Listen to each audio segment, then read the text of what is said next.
Welcome back for part 6 of the Dungeons & Dragons Icewind Dale Rime of the Frostmaiden book series. Now this video will cover the places of interest. There's about 13 different places of interest altogether, and this video will cover the first 7. The last 6 we'll look at in the next video. The following will be a list of interesting locations found throughout Icewind Dale. There's a good map which shows all of these points.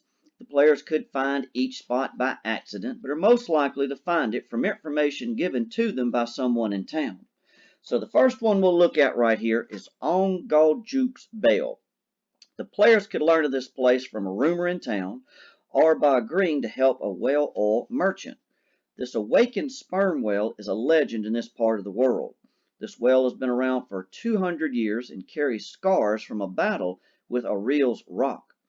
The whale was once the companion of a druid, but not much is known about what happened to the druid. The whale is the best way to reach Aurel's island since he can travel beneath the water, and this would avoid spies. The whale carries a boat on his back, and a magic bubble surrounds it when the whale is submerged. This will allow everyone on board to breathe normally. The whale can be summoned by ringing a bell, which is attached to a pier on the coastline.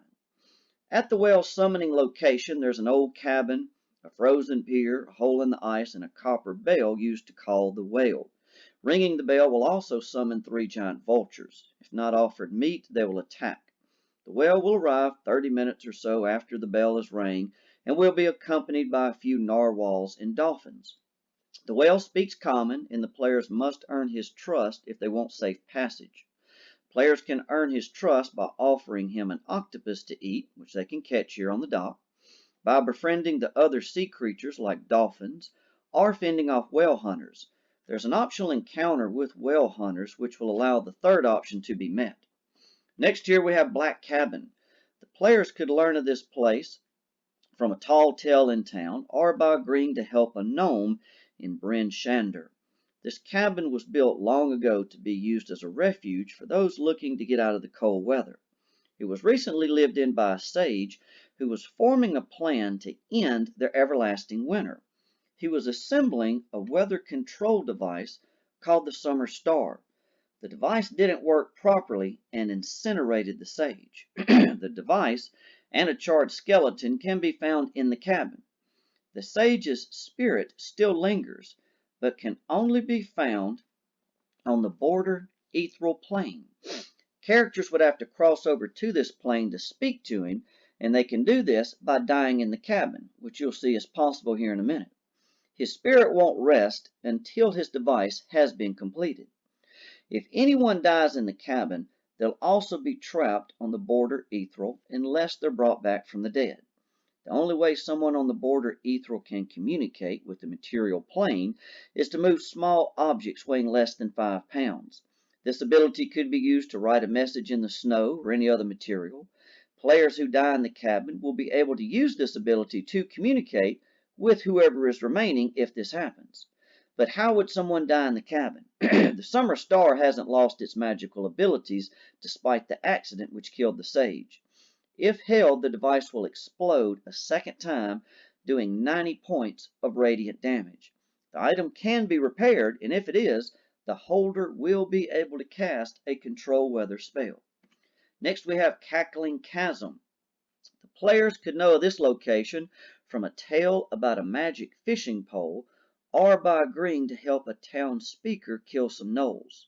This chasm gets its name from the gnolls found here. They're currently in a state of craved starvation, so they cackle endlessly. The players will hear the gnolls before they ever see them, so there won't be any surprise as to what can be found ahead. The gnolls are unhappy with their current leader, but they are afraid to challenge him. If a party enters the area, the gnolls will sit by and watch the party kill the leader and then allow them to leave as long as they do so quickly.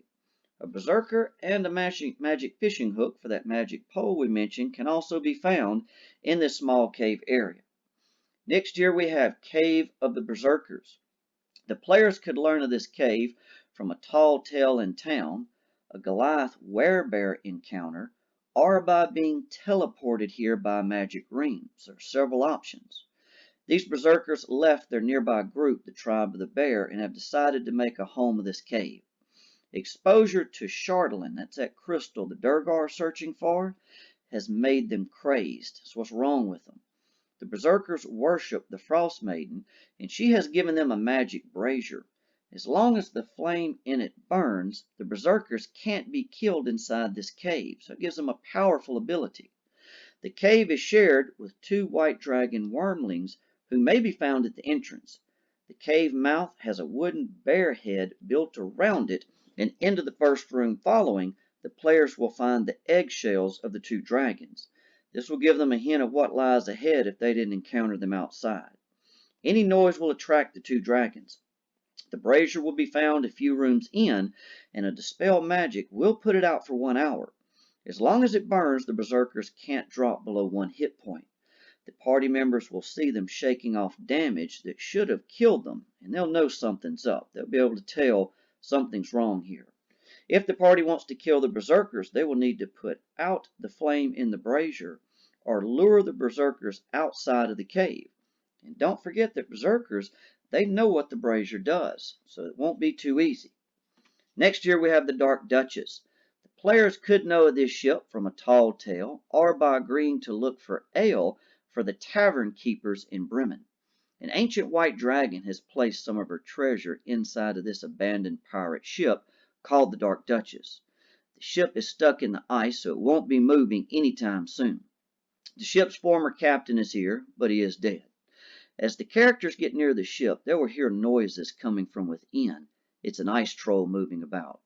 The noisy troll is trying to break down a door inside of the ship to get to some tasty kobolds. The ship has a large hole in its deck from where the dragon broke through to get to the area below. The dragon's treasure can be found in the hold. Eventually the dragon will return. If the treasure is where she left it, she'll leave. If the treasure has been disturbed, she tears through the ship looking for the thieves. The players can't hope to win a fight against this dragon. If she finds them, remember that there's a frozen wizard on her back, if you've seen her mentioned before in an earlier video. If they find her, the wizard will fall off her back and off the little seat that he's in. She'll stop to retrieving, and the players can escape at this time since the dragon's sight is very bad. It's only 60 feet.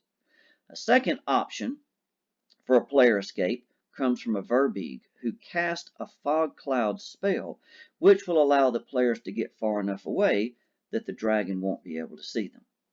Next here we have the Ascendant. Stories about a crashed comet or players looking for a telepathic message could lead them here. Ascendant is the name of a crashed elithid spaceship in this area. The ship's occupants are 2 gnome ceramorphs and 3 squidlings. The elithids need a psi crystal to jumpstart the ship, and just so happens there's one in the area, but they can't leave the ship to gather it because they're doing all they can to keep the ship functional. In exchange for a psi crystal, they would exchange laser pistols and magic items. The ship looks like a nautilus, and the ship is part organic material. The tentacles protruding from the bow are even covered in mucus. Life support on the ship is functional, but only for another 24 hours after the players enter. The squidlings are protected by a flesh golem, and if the players harm the squidlings, the ceramorphs will attack. If they're losing the battle, they will set the ship to self-destruct. If the players talk to them, they can be reasoned with, and they will do just about anything to get the psi crystal they need. As the players leave the ship, they'll also encounter a bullet. It was captive on board the alien ship, but was set loose after the crash. It will attack on sight anything since it's very hungry. Next we have here Drawmoot. The players may come here after hearing a tall tale of this area, or they may be led here by an evil druid. 7 empty thrones form a ring on a nearby hill for this encounter area. On the night of a full moon, dead frost giants appear in these thrones. Anyone entering this ring of thrones will unknowingly be vulnerable to cold damage. Players won't see the giants unless they step into the ring on the night of a full moon. The giants won't speak to the players and they can't be harmed. The largest of the giants will summon a frost giant skeleton to challenge the party. If the skeleton is defeated, it disappears and 2 invisible stalkers are summoned. If the stalkers are defeated, the players will be given a reward. The leader's throne will rise into the air, and a stairway leading down will be seen. If the evil druid is with the players, she attacks at this time. She wants the prize. 6 braziers will be seen below, and a riddle will give a clue as to how the players can light them. So everything they need will be there. Lighting them will grant access to a chest. The chest contains a horn of blasting. If the players retrieve the horn, as they leave, they're attacked by a frost giant who wants the horn of blasting. She attacks with a nasty long chain, which has an anvil attached to the end of it. It does big damage. This will end part 1 of the places of interest. The next video is coming right up. So good luck and good gaming, and we'll see you then.